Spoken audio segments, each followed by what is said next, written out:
आपकी safety devices सच में लगी हैं कि नहीं लगी हैं, कि वायर कितनी गेज की लगी हुई है। जैसे इन्वर्टर और पैनल के अलावा हमें और क्या क्या देखना चाहिए सोलर लगवाते हैं? पहले ये देखना चाहिए कि हमारा सैंक्शन लोड कितना है और एमडीआई कितना है। आपको सोलर की सच में जरूरत कितने किलोवाट की है। जैसे 3 किलोवाट का सैंक्शन लोड है और आपका डिमांड 5 किलोवाट जा रहा है, उस हिसाब से अगर हम सोलर लगवाएंगे बिल्कुल आपका बिजली बिल कम होगा और आपको दिखेगा वो।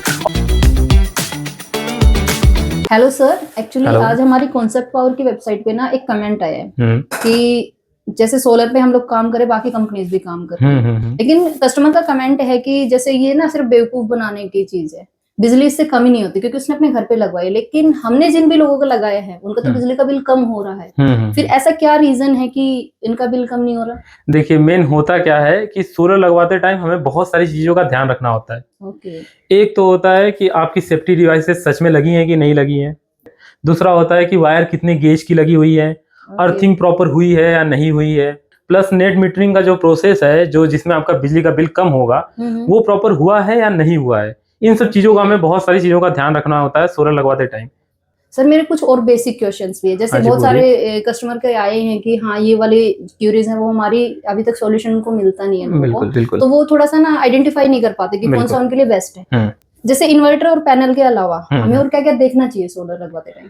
पहले सोलर लगवाते टाइम तो हमें पहले ये देखना चाहिए कि हमारा सैंक्शन लोड कितना है और एमडीआई कितना है। एमडीआई क्या होता है? एमडीआई होता है मिनिमम डिमांड इंडिकेटर। मतलब आपका सैंक्शन लोड तो मान लो 3 किलोवाट या 5 किलोवाट है, पर आपका डिमांड कितना जा रहा है, आपको सोलर की सच में जरूरत कितने किलोवाट की है। जैसे 3 किलोवाट का सैंक्शन लोड है और आपका डिमांड 5 किलोवाट जा रहा है, तो अगर आप 3 किलोवाट का सोलर लगाओगे तो आपका बिजली बिल तो आता रहेगा, वो तो कम होगा ही नहीं।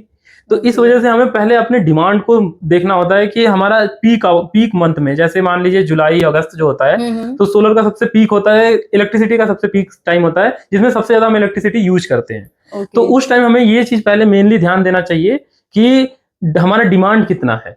उस हिसाब से अगर हम सोलर लगवाएंगे बिल्कुल आपका बिजली बिल कम होगा और आपको दिखेगा वो। और ऐसा हमारे जो कस्टमर है उनके साथ ऐसा हुआ है कि उनके बिजली बिल 0 भी हो रखा है। दूसरा क्वेश्चन आपका था कि इन्वर्टर और पैनल के अलावा क्या देखना चाहिए। तो सच बताऊं तो इतनी सारी कंपनियां हैं, ठीक है, कुछ प्रोफेशनल कंपनियां हैं, कुछ अनप्रोफेशनल भी लोग आके इसमें बैठे हैं। तो उन्होंने क्या किया कि दूसरी कंपनियों को कॉपी कर लिया कि पैनल मान लीजिए किसी एबीसी कंपनी का है और इन्वर्टर भी एबीसी का, तो सेम देने लगे। बट उनमें वो प्रोफेशनलिज्म नहीं आया क्योंकि बचे हुए चीजें जैसे वायर है, आपका एसीडीबी डीसीडीबी है, ठीक है, अर्थिंग है, इन सब चीजों का वो लोग ध्यान ही नहीं रखते। तो इससे होता क्या है कि लगवा तो लेते हैं, फिर सर्विस भी नहीं मिलती ऐसे कंपनियों के थ्रू, और सर्विस नहीं मिलता तो जो सोलर जो 25 से 30 साल 40 साल चलना चाहिए वो चलता नहीं है, वो बीच में ही खराब हो जाता है। तो कस्टमर का आरओआई नहीं आ पाता। और मेन प्रॉब्लम क्या होती है कि आरओआई ना आने की वजह से कस्टमर परेशान रहता है, फिर उसको ट्रस्ट खत्म हो जाता है। तो इसलिए जब भी आप सोलर के लिए जो भी आपके लोग देख रहे हैं वो अगर जाना चाहते हैं तो मैं ये कहूंगा कि प्रोफेशनल के पास जाइए। ओके। जैसे आपने एक वर्ड यूज किया अर्थिंग, हाँ जी, तो उसका बेनिफिट क्या है सोलर में? अर्थिंग का मेन बेनिफिट क्या होता है ना कि अर्थिंग 3 तरीके की होती है। एक एसी करंट के लिए होती है, एक डीसी करंट के लिए होती है, एक लाइटिंग अरेस्टर के लिए होती है। लाइटिंग अरेस्टर जो होता है, लाइटिंग अरेस्टर एक ऐसी चीज है कि हमारे पूरे प्लांट को सेफ रखता है। तो लाइटिंग अरेस्टर पे अगर मान लीजिए कि लाइटिंग अरेस्टर का काम मेन होता है कि आकाशीय बिजली अगर गिरी तो लाइटिंग अरेस्टर को माइनस बना के रखते हैं, आकाशीय बिजली प्लस में आती है, उसका जो करंट होता है वो प्लस में होता है। तो प्लस हमेशा माइनस की तरफ अट्रैक्ट होगा। तो होता क्या है कि प्लस जब माइनस की तरफ अट्रैक्ट होगा तो लाइटिंग अरेस्टर माइनस प्रॉपरली रहता है, तो उस पर पहले इंपैक्ट करता है। तो जो पावर होती है आकाशीय बिजली की वो ग्राउंड हो जाती है। तो एक तो हो गया एलए की। फिर दूसरी अर्थिंग आती है एसी की। एसी की अर्थिंग क्या होती है? एसी जो है जैसा नाम है अल्टरनेट करंट, तो अल्टरनेट करंट होने की वजह से इसमें क्या है कि फ्लक्चुएशंस होती हैं। तो हम एसी के लिए अगर अलग से अर्थिंग कर रहे हैं तो सेफ्टी बढ़ जाती है। मान लीजिए कोई फ्लक्चुएट हुआ, करंट बढ़ गया या करंट कम हो गया, तो जो एक्स्ट्रा चीजें होती हैं करंट की वो उसको ग्राउंड कर देता है। और सेम डीसी में होता है। डीसी में क्या होता है? डीसी कंटिन्यूअस चलता रहता है। तो अगर उसमें फ्लक्चुएशन आती है ना तो वायर हीट करके जलने की चांसेस होते हैं। तो उसमें भी यही होता है कि हम एक्स्ट्रा प्रोटेक्शन देते हैं कि आपका जो एक्स्ट्रा करंट है या कोई फ्लक्चुएशन है वो ग्राउंड हो जाए। इसलिए अर्थिंग कराते टाइम सबसे मेन रीजन है कि हमें चेक करके रखना चाहिए कितने मीटर का उसमें इलेक्ट्रोड लग रहा है, कौन सा केमिकल लग रहा है, कौन से वायर लग रही है। जैसे वायर एमएम में आती हैं अलग अलग। अब क्या होता क्या है कि दूसरे जो वेंडर्स हैं या फिर दूसरे जो बिजनेस में लोग हैं वो कस्टमर को जो प्लांट के हिसाब से रिक्वायर्ड अर्थिंग का एमएम है, जो गेज है अर्थिंग का, वो न देख करके वो लोग कम में दे देते हैं। तो इससे जलने के चांसेस ज्यादा होते हैं। ओके, आपने एक वर्ड यूज किया वायर का गेज। हाँ जी, जैसे एज ए टेक्निकल मुझे नहीं पता वो। हाँ जी, हाँ जी। तो आप उसको थोड़ा एक्सप्लेन कर देंगे? गेज क्या होता है कि गेज का मतलब होता है कि कितने एमएम का वायर है, ठीक है। Okay. सपोज कीजिए रेजिडेंशियल के लिए हमने 3 किलोवाट का प्लांट लगाया। अब 3 किलोवाट के प्लांट में होता क्या है कि कुछ लोग 2.5 एमएम की वायर लगा दे रहे हैं, राइट। कुछ लोग 4 एमएम की लगा रहे हैं। Okay. जबकि जो जनरली जो ministry of new and renewable energy की तरफ से बताया गया है कि आप अगर कॉपर की वायर यूज कर रहे हैं तो कॉपर की वायर आप 6 एमएम और 16 एमएम यूज कीजिए। लाइटिंग एक्स्ट्रा के लिए 16 एमएम, एसी डीसी अर्थिंग के लिए 6 एमएम।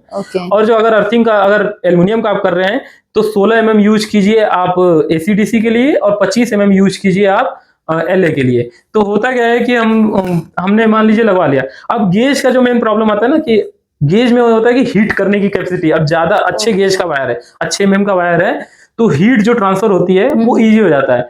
और कॉपर लगाने से फायदा ये होता है कि करंट फ्लो इजी रहता है, उसकी रेजिस्टिविटी कम रहती है। और एल्युमिनियम थोड़ी सी रेजिस्टिविटी ज्यादा रहती है, इस वजह से हम गेज बढ़ा के लगाते हैं। ये होता है मेन गेज का प्रॉब्लम। और एमएम से क्या डिफरेंस आ जाता है? एमएम से यही आप जैसे मैंने आपको बताया कि एमएम से डिफरेंस इसीलिए आता है कि रजिस्टिविटी कम हो जाती है, ठीक है। रजिस्टिविटी, अब हमने ज्यादा एमएम की वायर लगाई तो करंट फ्लो करने में इजी है, हीट नहीं होगा, पीवीसी जलेगी नहीं, फिर आपका शॉर्ट सर्किट नहीं होगा, प्लांट सेफ रहेगा। ये होता है मेन एमएम और अर्थिंग का इंपॉर्टेंट। वन थिंग जैसे I know AC is the alternate current, DC is the direct current, but ACDB और डीसीडीबी का क्या कुछ मतलब? हाँ, अब एसीडीबी डीसीडीबी जो है ये भी बहुत ज्यादा, अब जैसे कोई कस्टमर होते हैं ना कि मेरा तो प्लांट लगाते ही जल गया, कोई प्रॉब्लम आ गई, तो एसीडीबी डीसीडीबी जो होते हैं ये सेफ्टी डिवाइसेस होते हैं आपके। एसीडीबी नाम से सुनने में पड़ रहा है कि एसी करंट साइड लगेगा और डीसीडीबी डीसी करंट साइड लगेगा। तो एसीडीबी और डीसीडीबी लगाने का बेनिफिट क्या होता है कि हमारे जो मेन कंपोनेंट है, हमारे प्लांट में मेन कंपोनेंट होते हैं पैनल और इन्वर्टर, तो इन दोनों को सेफ रखता है। अब पैनल से करंट निकला और इन्वर्टर तक आया तो उसके बीच में एक सेफ्टी डिवाइस हम लगाते हैं जिसको डीसीडीबी बोलते हैं। इसका फुल फॉर्म होता है डायरेक्ट करंट डिस्ट्रीब्यूशन बॉक्स। इनके लगाने से क्या होता है कि जो करंट का सर्ज पॉइंट है वो कम हो जाता है। फ्लक्चुएशन वही है कि फ्लक्चुएशन आपके सेफ्टी में रहते हैं और उसको कंट्रोल करता है। ऐसे ही सेम है कि अब ट्रांसफार्मर से लाइट ज्यादा आ गई कभी, आपका प्लांट जलने का चांसेस हो गया, तो जब हम उसमें जो एसीडीबी होती है उसमें एमसीबी लगा होता है तो एमसीबी ट्रिप कर जाती है ताकि आपका पैनल और इन्वर्टर सेफ रहे। सबसे मेन चीजें यही चीजें हम लोग नहीं देखते, इसी वजह से हम प्रोफेशनल के, अगर हम प्रोफेशनल के थ्रू नहीं जा रहे हैं तो प्रॉब्लम क्या आती है कि मार्केट में प्राइस डिफरेंस आ जाता है। Got it. प्राइस डिफरेंस इस वजह से आता है कि आप मान लीजिए कोई वेंडर है, उन्होंने क्या किया कि प्राइस ले लिया, उन्होंने 1.5 लाख रुपए लिए और 3 किलोवाट का प्लांट लगा दिया, तो वो करेंगे कहाँ? वो कॉस्ट कटिंग करेंगे, आपका वायर कम देंगे, आपका एसीडीबी डीसीडीबी कमजोर देंगे या देंगे ही नहीं एसीडीबी डीसीडीबी, तो वहां से उन्होंने अपने पैसे बचा लिए। और कुछ जो प्रोफेशनल लोग होते हैं वो 3 किलोवाट का 1,95,000 रुपए में दे रहे हैं, वो प्रॉपर देते हैं आपको, कॉपर अर्थिंग देते हैं, एसीडीबी डीसीडीबी सब कुछ देते हैं। तो वही है कि मार्केट में बहुत सारे लोग हैं, अलग अलग चीजें हैं, पर आपको अगर नॉलेज है तो आप प्रोफेशनल तरीके से जाइए, मैं यही रिकमेंड करूंगा। Okay, thank you for the information sir, इससे हमारे कस्टमर्स की बहुत हेल्प हो जाएगी। और in future guys if you want to take solar, so go with concept power, research about it. So thank you so much.